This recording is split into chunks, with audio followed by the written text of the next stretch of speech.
Hi, I am Amy Mesney from Teaching Ideas for You, and I am here today in our final video on teaching with novels to talk to you about assessing student comprehension of novels. I have always taught with novels. Now that I homeschool, we still read novels and talk about them. So I've learned over the years that the way I used to do them probably wasn't the best way to do them.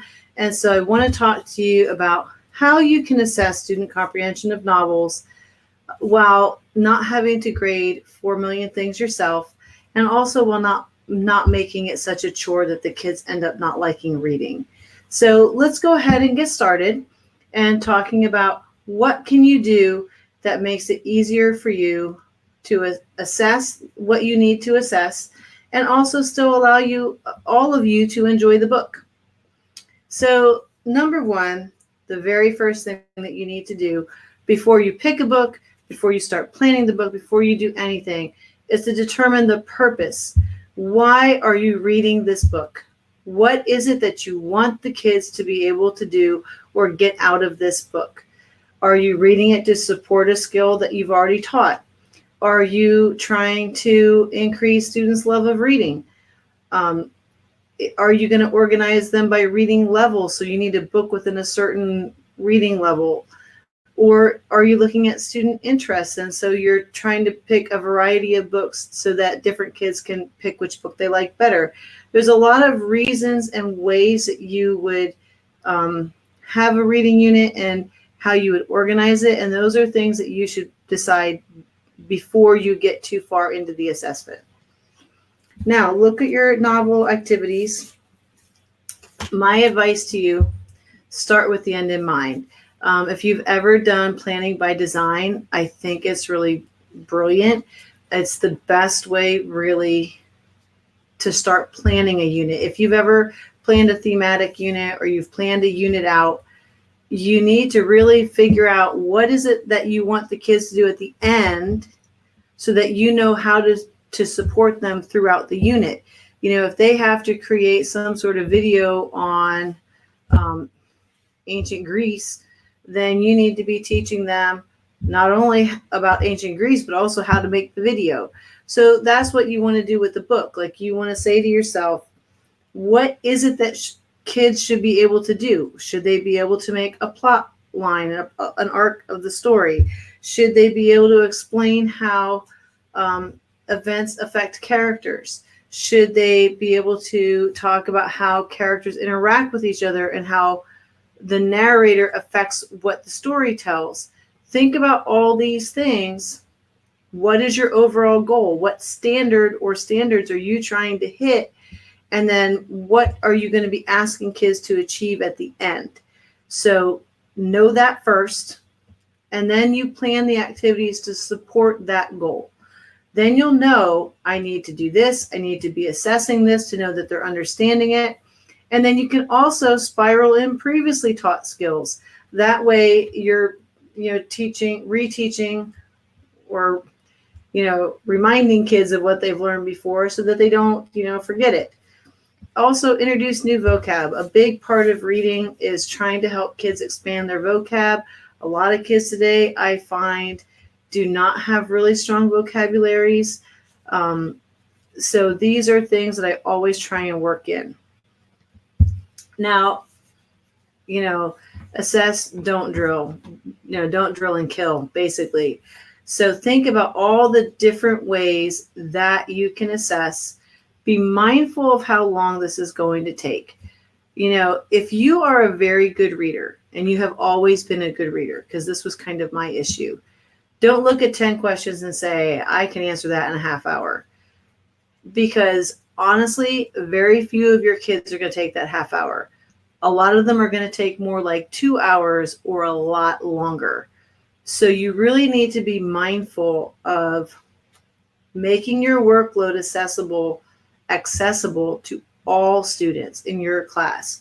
Or, if you really feel like you need this long assignment, how can you break it up for the kids who absolutely will not get that finished? So this is just something to think about, and again, I want you just to consider, when we make assessments drudge work, we make the book drudge work. And a big goal whenever you read a book should be to help kids love reading, or to show kids that reading can be fun. It is not fun to answer 20 questions on a chapter. It's just not. And it's not necessary either. And so I think back to when I used to give kids a list of like 10 questions at the end of every chapter. I mean, who wants to read another chapter when they know they're going to have to come up with another 10 questions? I probably could have picked 3 of those questions and learned what I needed to learn. Just kind of consider how much is necessary, how much is overkill. And this is what I kind of talked about, the student workload. You really need to consider how long it actually takes. Not how long we think it takes, but how long does it really take? And I know sometimes I used to think when parents would say to me, this took hours. I think, really, did it really take hours? And I will tell you now that I have kids, like, yes, it really can sometimes take hours. So every kid is different. Every kid has strengths. Not every kid is going to be able to write quickly, to look through the book quickly, to find answers. And I'm not saying that they shouldn't have to do the work. I'm just saying you might need to assess, like, were all 10 of those comprehension questions that you wrote down necessary? Because I have found that, honestly, 3 to 4 is enough to get me what I need. Okay. So another thing is, if you really focus on that end goal, what is it that kids have to do at the end? You'll find that you can minimize some of these questions, because a lot of them aren't getting kids to the end goal. So it's okay to spiral in previous skills and make sure that you touch base on those, but look at where you want to end up and ask yourself if all these assessments that you're doing, do they really lead to that end goal that you have? Because if they're not support for your end goal, then you probably don't need them.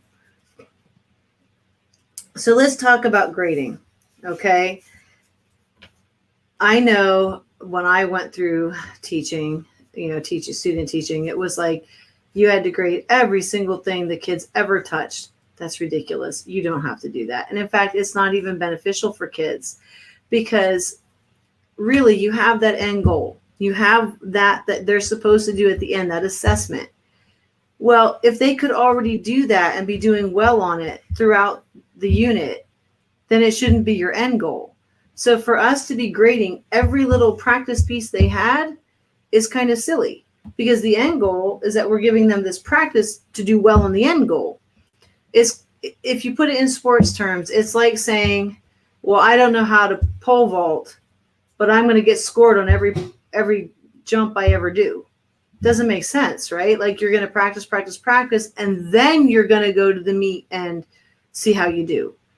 So when we grade every little bit of practice that the kids do, that's what we're doing to them. We're saying, we know you don't know this, and we're learning this skill, but we're going to, grade you on all of it. It just doesn't make sense. So instead of grading, score the assessments that support the end goal, that are the practice. So did they do it? Did they participate in the discussion? Give them some points. So maybe you have like 5 points for each assessment, just to make sure that they are doing the practice, instead of grading, taking home and slogging home all the grading. Maybe you give them 4 comprehension questions and you're grading 1 on that 4, the one that really targets into what you want kids to do at the end. And maybe you're grading their answer out of 5 points. So again, really focus on, what do you need to check? What could just be checked in class? Like, what could the student score?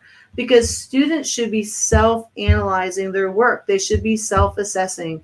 We need to teach them to do that.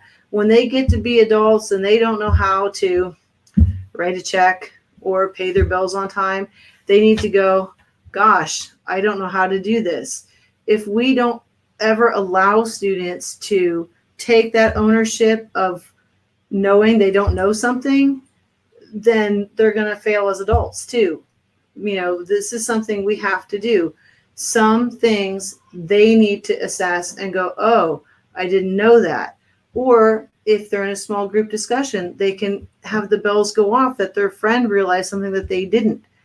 Or if it was something that was a fact-based question, they could say, oh, now I didn't understand that. Now I get it. Sometimes there's a lot of benefit to allowing the kids to self-assess. And that doesn't mean that you're not doing a good job. So again, I'm going to emphasize, score the practice, grade the final assessments, grade the quizzes. So like I would give classwork maybe 10 points, quizzes, maybe I'd make 25 to 50 points, tests or big projects, I'd make 100 points. So I would, change up the value of what I was grading depending on whether it was practice, kind of a practice assessment, or whether it was an end assessment, a summative assessment. So you need to start thinking about how can you divide up the weight of your formative assessments and your summative assessments. So let me give you some of my best recommendations, having used a lot of novel units with kids and what I've realized really just didn't work. And you really need to look at a giant list of reading questions and say, are these all necessary? Again, 3 to 4 for me usually is plenty. And I think if you consider, have I hit the different skills I'm trying to get? Like if you're doing character development, plot, maybe you're talking about narrator. Okay, so maybe you want to make sure you have one question on each of those. You check that they're different levels of higher order thinking skills. They're not all like low level rote memory type questions.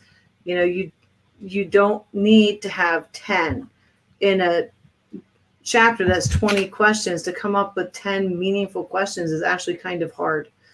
And then, ask them to support it with text evidence. Don't let them just put down a 2-word answer.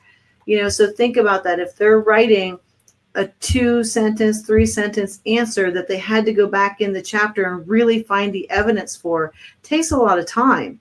So 3 to 4 questions, that can be for some kids a 30-minute or more assignment. So, to give them 10, they'll just never finish. Then you're going to get garbage because they're just going through it trying to go fast. I would rather have 3 to 4 well done questions than 10 that they fled through just, or they flew through it just to get it done. Another thing is think about how much vocabulary you're giving them. I feel this way about spelling too. And again, I really came to these conclusions watching my son struggle with his vision processing issue, because I was an excellent speller. I was a great reader. None of this was ever hard for me. And I realized that I didn't really understand how hard it was for some people. But even when we were doing vision therapy, because we did therapy for a number of years, and I told the therapist that he was coming home with 20 spelling words, and I said, we can practice every day for hours, and the next day he doesn't know them. And he just looked at me and he said, 20 is way, way too many, way too many. And even 10 was a challenge. And I feel that way with vocabulary words too. I will develop novel units, and I'll go through sometimes and I'll come up with 20 words that I think might be new words for kids in a chapter. I would never ask kids to try and learn 20 words out of a chapter, because in the end, they're going to copy all the definitions down. They're not going to remember them. They're not going to use them. They're not going to apply them in their writing, and then they're never going to remember them. So again, I try and go through and I really look at which vocabulary words do I think could be understood from context, or that I could just talk about because they're words that honestly you don't hear very often anyway.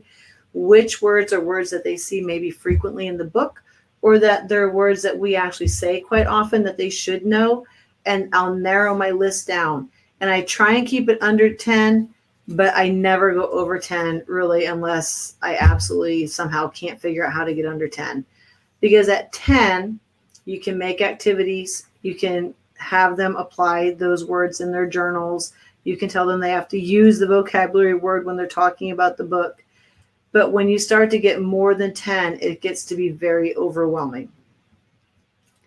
And again, if this is your very first novel unit in the year, or even if it isn't, if kids need it, the best way to really assess kids is to first model your expectations.